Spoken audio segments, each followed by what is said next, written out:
been answered. Chris's application has been in, Chris Lowy, and he is offered to go in, and so he's in the system. We just have to pray that the powers that be will do more than their 3 months before they come back with a reply.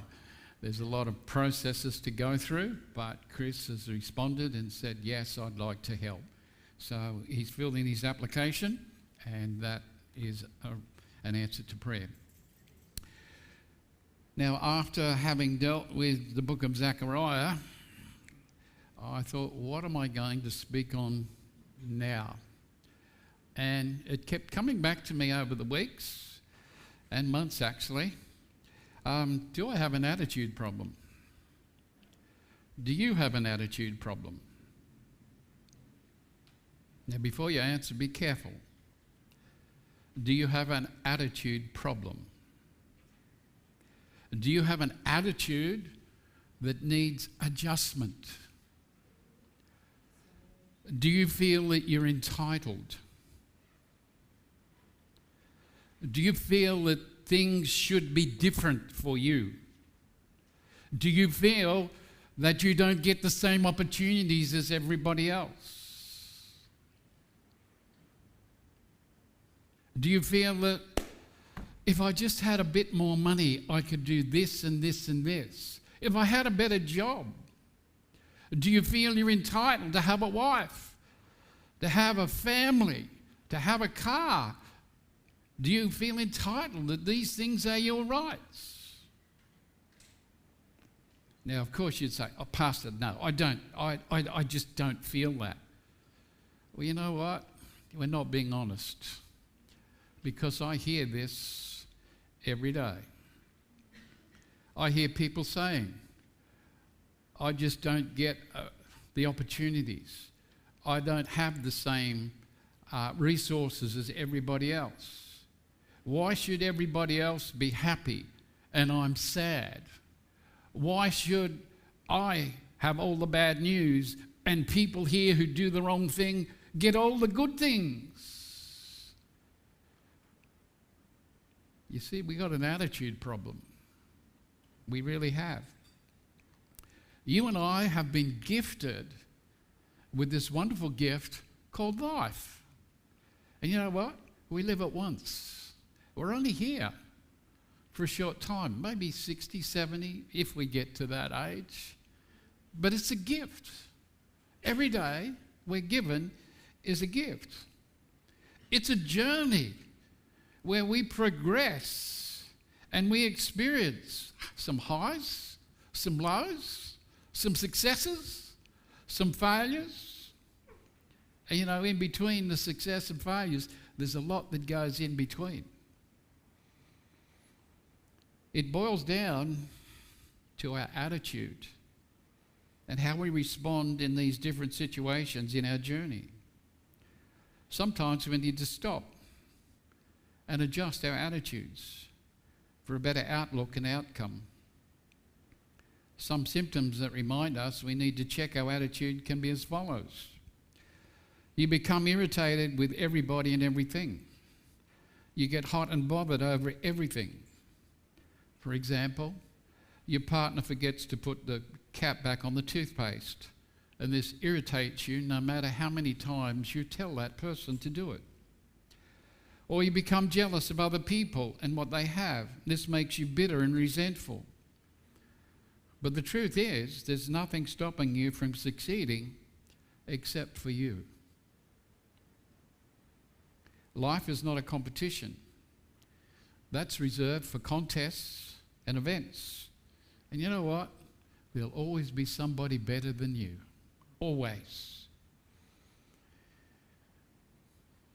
And there will all be others who will do and say better things than you will. When you have a disagreement with someone, it keeps playing over in your head and you won't let it go. You go through the different scenarios. You hang on to all your hurts, your feelings, your anger. You allow it to affect the future. And you think about everything that could go wrong. you begin to worry about its effect on you now. We allow ourselves to think that everybody has better opportunities. Everybody has a better way of life than we do. They have a better house, a better car, a better job, a better life. And so we have the tendency to develop a negative, bad attitude. Another symptom of a bad attitude is we must be proven right no matter what. We're always right. We're never wrong. We cannot bear the thought that we might even be remotely wrong about something. It's easy to get involved with people whose opinions and views are different from ours, and we'll go out of our way just to prove them wrong. The reality is that everybody's questions and opinions have values, not just ours. And you know what? You can be wrong. You can be wrong. But you can be graceful about it. You don't need to be right all the time. This is our journey through life, and our attitude determines our responses and our happiness. We project our image and what we are in our communities. It's how they see us. It's what we stand for. It is what we are or what we become. One expert says before we say a word, people make judgments based upon what they see.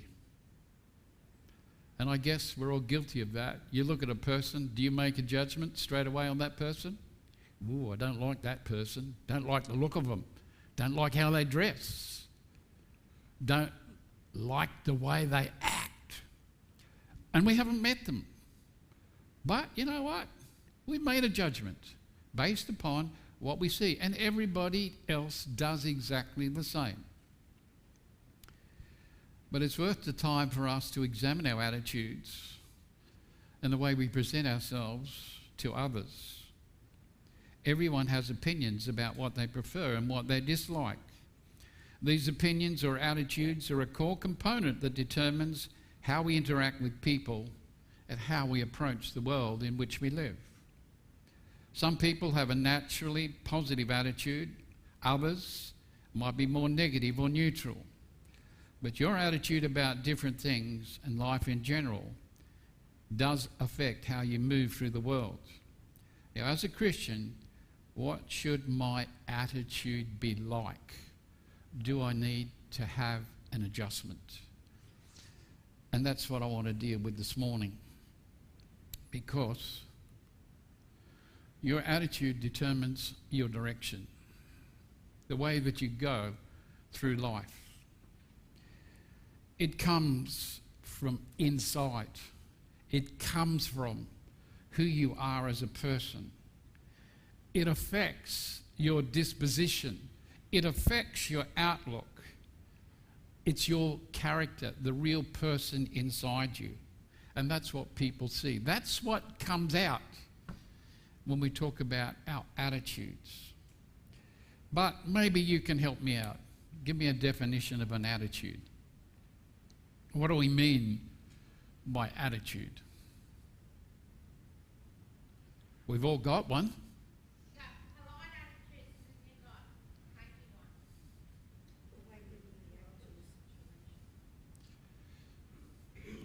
Well, let's put one up. We form attitudes. They're influenced by them, display them to others, argue about them. Sometimes we change them. Attitudes viewed as ideas that we hold about ourselves, about others, about objects and experiences. If I was to ask you this morning, what is your opinion about the current political scene? What would you tell me? Would you all be on the same page?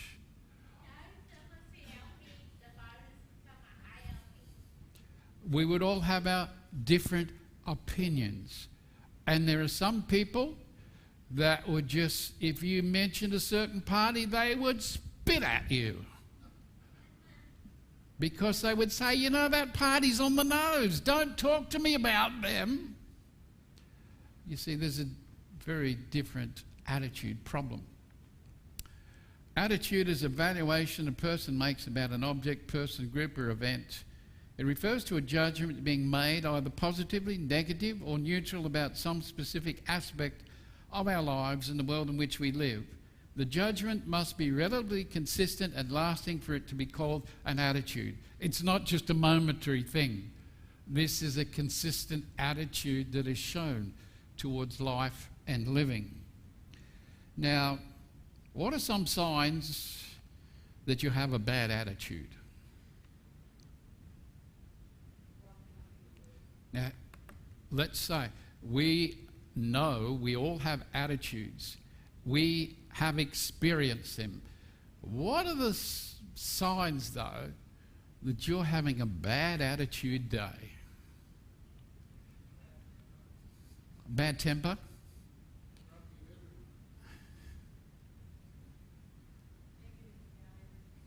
Negative? Well, let me put up a couple that I found. This covers a lot of. You always compare yourself to others. That's a bad attitude.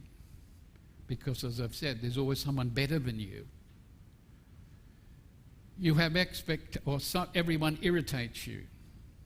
Now, throughout the day, are there people who irritate you? Are there people in your workplace who you just wish would go away and leave me alone? As soon as you see that person, you've reacted already. Do they irritate you? But it doesn't have to be a person. It could be somebody in your car that cuts you off. It could be someone who takes your driving space in a parking lot. It can be somebody who runs into you. It can be somebody who doesn't appreciate everything that you've done. You have expectations that have never been met. You have an idea of how you should be treated, and those expectations have never been realised. You misunderstand what people say and do. Is there anyone here that has a problem with that? If so, put your hand up. The rest of you must be angels. Or you understand people perfectly. You understand every situation. You never get anything wrong. But it's easy to misunderstand what people say and do. Or you're always in a hurry. You haven't got 5 seconds here, you've got to keep going, you've got to keep moving. You know, someone says, oh, hi, how are you? Oh, look, I'll catch up with you, I've got to go. Really, you don't have to go. You could spare 5 minutes, but hey, I don't want to spend time with this person. I've got things to go, places, everything has to be done, so I'm not going to spend it. But wait, there's more. You get into arguments with people you care about, those closest to you. You ever have that? People who are close to you that argue. You like to carry a grudge. In other words, you have a good memory and you're not going to forget what a person has done or said to you. And the minute that it comes up, you're able to pull it out of your computer and say, remember when you said, remember when you did? Because I do. And you carry that grudge.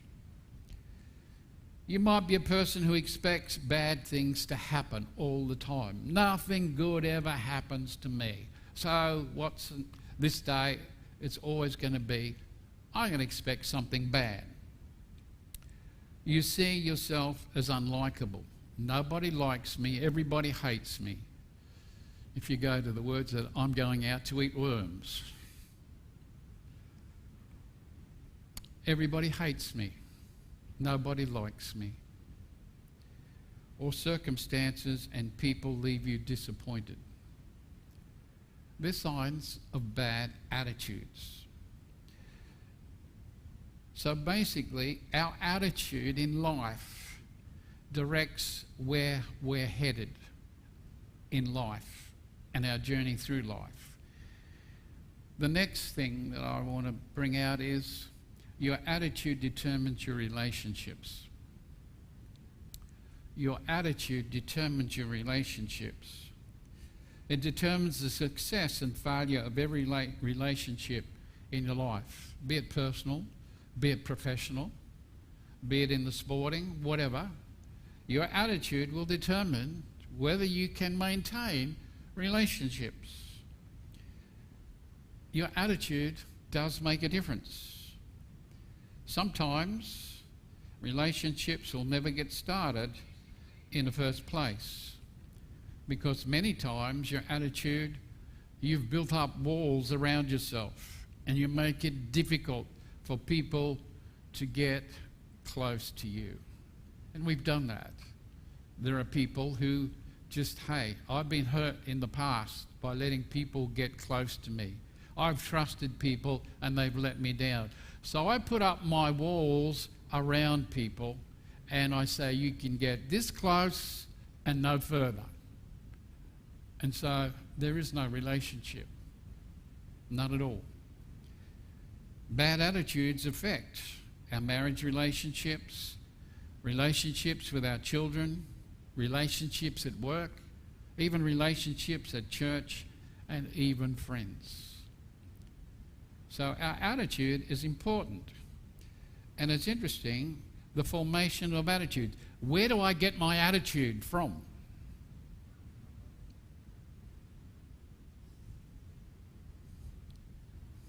Where do we get our attitudes from? Who influences us? Some are life experiences.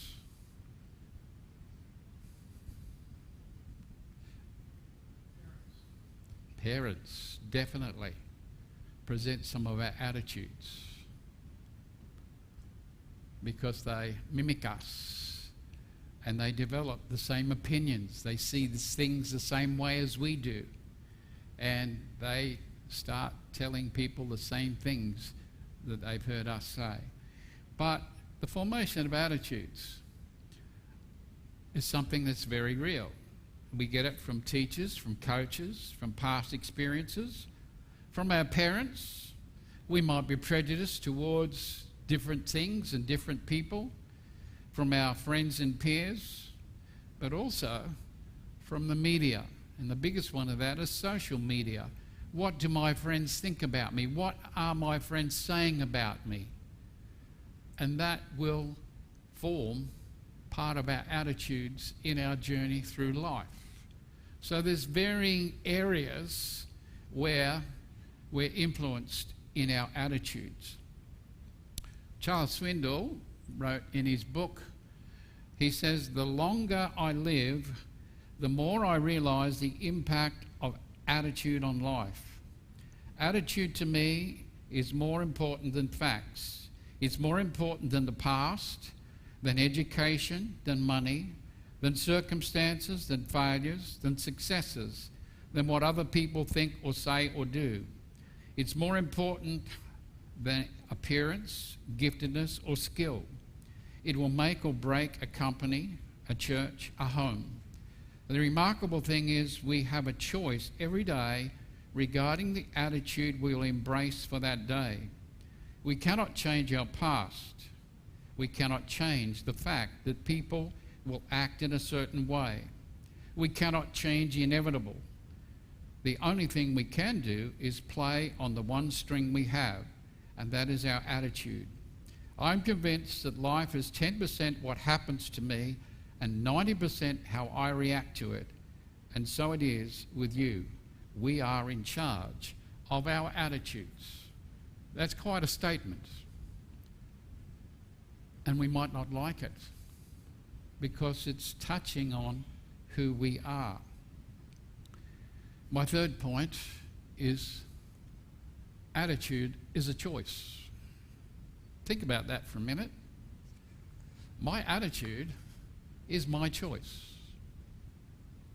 It's my choice. And my choice can be based on, these things: school, media, peers, religion, family, and friends. They are the areas of influence that give me my personal values in life. Now, I want to read this example. And it's a funny example, but it gives you an idea. A guy named Matthew received a parrot for his birthday. The parrot was fully grown. It had a problem. It had a bad attitude. And even worse, it had a lousy vocabulary. Every other word was a swear word. These weren't always nice words to say, but they were rude. Matt tried hard to change the bird's attitude. He was constantly saying polite words, playing soft music, anything he could think of to try and set a good example. Nothing worked. He yelled at the bird, and the bird yelled back. He shook the bird, and the bird just got angrier and ruder. One day, this parrot got really worked up, so Matthew thought he would cool him off and put him in the freezer for 5 minutes. For a few moments, he heard the bird squawk and kick and scream. Then suddenly, everything was quiet. Not a sound for half a minute. Matt was frightened that he might have hurt the bird, and he quickly opened the freezer door. The parrot calmly stepped out onto Matt's extended arm and said, "I believe that I've offended you with my rude language and actions. I will endeavour to correct my behaviour. I really am truly sorry and beg your forgiveness." Matt was astonished at the bird's change in attitude and was about to ask what made such a dramatic change when the parrot continued, "May I ask, what did the chicken do?"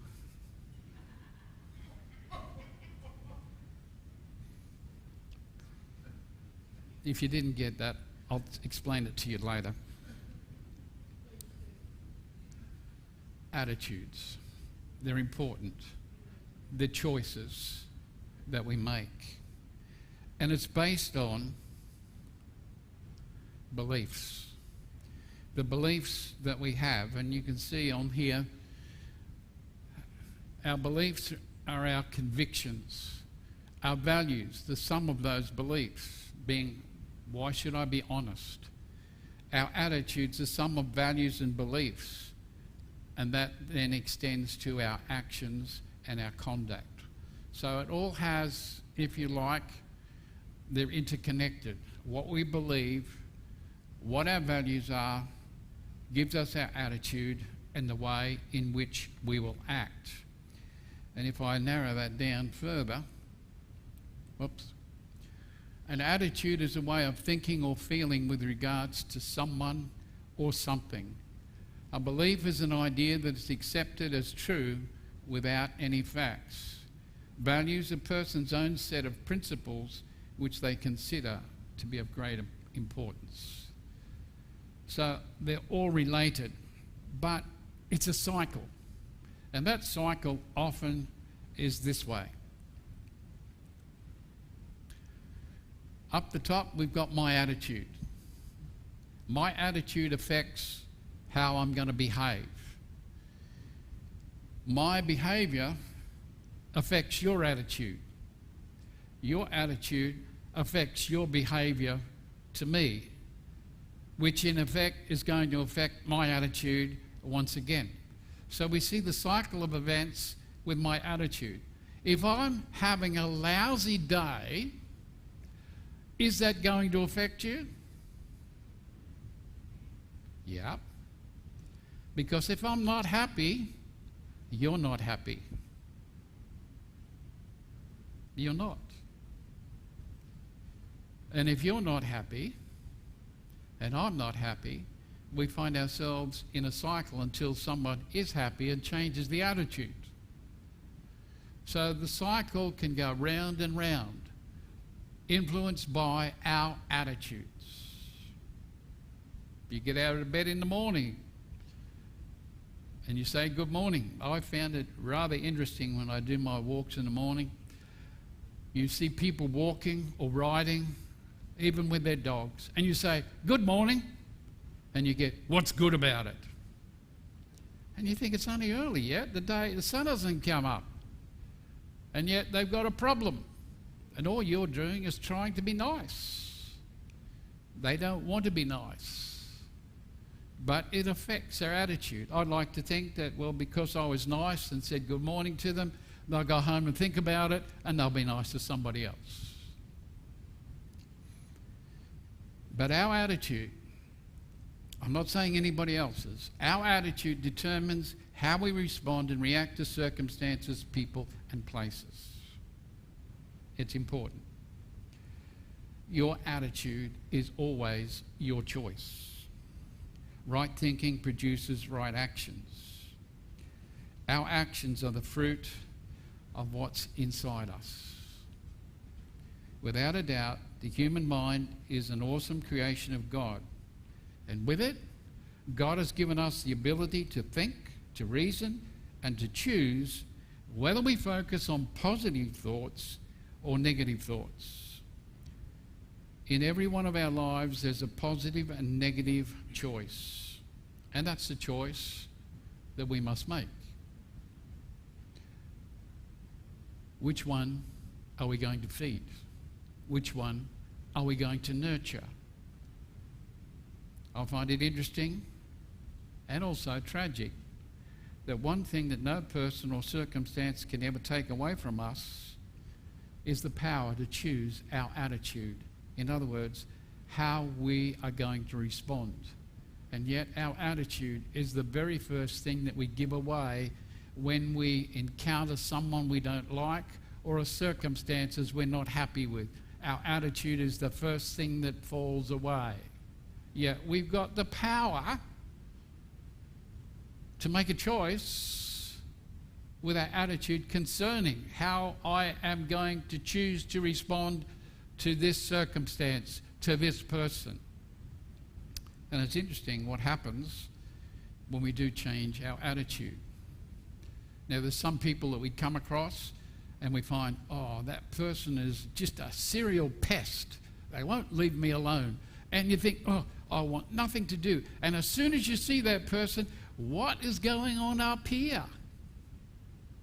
Is it positive or negative? It's negative. I want nothing to do with you. But imagine if I said, no, I'm not going to allow myself to think that way. I'm going to welcome that person. I might be put out, but I'm going to try and be a help to that person. It's amazing what happens when you have a positive attitude. You're a better person because of it. But I was reminded in Scripture of this in Numbers 12, 1-9. And it says, Miriam and Moses began to talk against Moses because of his Cushite wife. He married a Cushite. They said, is Moses the only one the Lord speaks through? Doesn't he also speak through us? And the Lord heard this. Now Moses was very humble. He was the least proud person on earth. So the Lord suddenly spoke to Moses, Aaron and Miriam and said, all three of you come to the meeting tent. So they went. The Lord came down in a pillar of cloud and stood at the entrance to the tent. He called to Aaron and Miriam, and they both came near. He said, listen to my words. When prophets are among you, I, the Lord, will show myself to them in visions. I'll speak to them in dreams. But this is not true with my servant Moses. I trust him to lead all my people. I speak face to face with him, clearly not with hidden meanings. He has even seen the form of the Lord. You should be afraid to speak against my servant Moses. The Lord was very angry with them, and he left. So we have a scenario here. The Bible says Moses was a humble man, more humble than anyone on the face of the earth. In other words, what it meant was Moses was approachable, teachable, and cooperative. He treated people as he wanted to be treated. He lived a life that was properly lined up with his relationship with God. But Moses' brother Aaron and his sister Miriam, on the other hand, had a bad attitude. and it eventually spilled out. Miriam seems to have had the worst attitude, yet she affected and infected her brother, Aaron. In fact, Miriam and Aaron began to talk against Moses because of his Cushite wife. Now that was the excuse. In other words, who does Moses think he is? Does he think he's superior to all of us? Are we not leaders as well? That's the real issue. Here are family members whom Moses thought he could count on and trust. And what were they doing? They were going behind his back, criticizing him, stirring up trouble amongst God's people against a leader, their own brother, Moses. You see, when most people who stir up trouble do so, it's not for the right reasons. It's from bad attitudes. The fact that Moses had married a Cushite wife was not the real problem. What was the problem was Miriam's long-standing bad attitude. This bad attitude stemmed from her jealousy of her brother's position and leadership. And out of her own poor self-esteem, she allowed herself to become critical, and she became the vessel that caused trouble among the people. So this is an attitude we choose in how we respond to people, circumstances, and places. Now, what can I do to have a positive attitude? Well, if we see a positive attitude is the mindset of approaching challenges and circumstances and interactions with optimism and constructive thinking. It involves focusing on the brighter side of situations, believing in one's capabilities and expecting favourable outcomes. This perspective encourages resilience, adaptability, a proactive approach to life's adversity. That is a positive approach. That's a positive attitude. It looks at the challenges and decides to respond appropriately. Now, embracing failure. You know, is there anyone here that's never ever failed in anything they've done?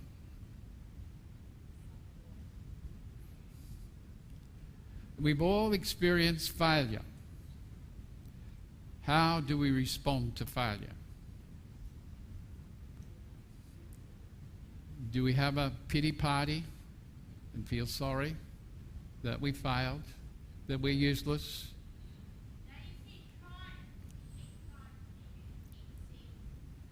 What we do is we learn from those mistakes.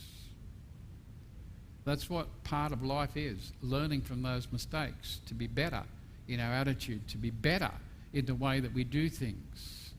And that's how we do it. Gratitude. Regularly noting down things one is thankful for, emphasising life's blessings over its challenges. Now, we often sing a song, count your blessings, name them one by one, and it will surprise you what the Lord has done. So next time I'm in a situation where my attitude is starting to think, I don't deserve this, why does this happen to me? Stop and sing a couple of lines of that and then write down, what have I got to be thankful for? I know, I'm still breathing. I still have this day as a gift. How can I use it wisely? Instead of focusing on all the bad things or circumstances that's happening. And let's face it, there are many things in a day that can get us down. You know, our families, our children, our partners, they can upset us and we can have a bad attitude towards them. The positive attitude is, as Christians, God expects people to live a certain way. And the way that we live determines what we believe, whether it's genuine or not. The challenge with our attitude, does it affect us? Does it affect other people? Have we failed to infiltrate the world? I think it's the opposite. The world has infiltrated us and our attitudes in the things we say and think. But have we failed to infiltrate the world? Have we created a culture within our society rather than converting people to the Lord? Are we like the Pharisees? This is what we're going to look at with the Sermon on the Mount. It's all about that if you display similar religious traits like the Pharisees, then you'll be accepted. If you use the same language, you'll be accepted by society. That was my introduction. Now I'm about to get into the message. Don't worry, Rhonda, I've nearly finished. Matthew 5, 1 and 2. When Jesus saw the crowds, he went up on a hill, sat down, his followers came to him, and he began to teach them, saying, this is something that is challenging. Jesus had a message. He had a compassion for people. He felt for them. He understood them. He knew where they came from, and they came to hear him. They came from all walks of life, and Jesus was not like any other person they'd ever heard before. So Jesus begins to reach out and tell them what they should be like, particularly if they called themselves his followers. Now remember, initially he was talking to his disciples, but as so often happened, the crowds attached themselves, so Jesus wanted them to hear what he had to say to his disciples, because it was also meant for them as well. And all I can say is that I've nearly finished. Chapters 5 through chapter 7 of Matthew was one long sermon. If I decide to go through them, I can't do it in one sermon. But it seems as though Jesus did it in one sermon, and the people sat there. And what he told them was the Beatitudes. And the Beatitudes, as you see them, blessed are the poor in spirit, blessed are those who mourn, blessed are the meek, blessed for those who hunger for what is right, blessed are the merciful, blessed are the pure in heart, blessed are the peacemaker, blessed are the persecuted. Now, as I look at that, are they things that I should be doing? Are they commandments or instructions about what I'm to do? Because so many people, when they start on the Beatitudes, is saying this is what we need to change. Can I tell you something? This is not about what we're to do. This is about who we are. This should be evidence of who we are and who we belong to. It's talking about our being. If I say that I am a disciple of Jesus Christ, if I say that I'm a Christian, then there's something that should be in evidence that shows that I belong. For example, does the Bible teach me that I'm loved, that I'm accepted, that I'm significant? Now, do you believe that? Do you really believe that? Because what we believe determines what we do and our attitude. Now, if I know that I'm loved, how do I show that I'm loved? By going out and loving others, so that they will know, hey, that person not only believes in their head that they're loved, they know they're loved, and they show it by what they do, the lifestyle that they live.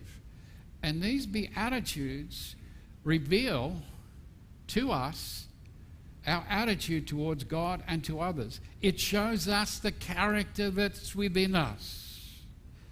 So this Sermon on the Mount is about our being, who we are, who we belong to, how we live it out before others.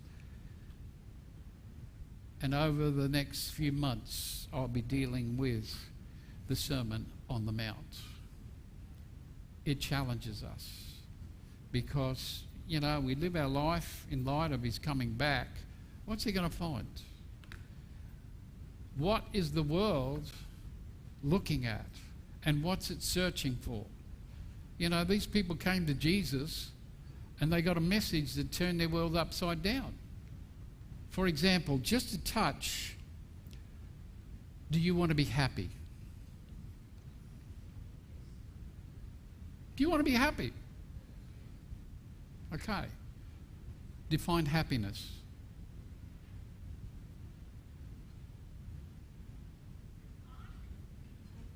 What makes you happy? Be around joyful people. Well, I'm not going to tell you any more until next week. So don't have a bad attitude as the team comes.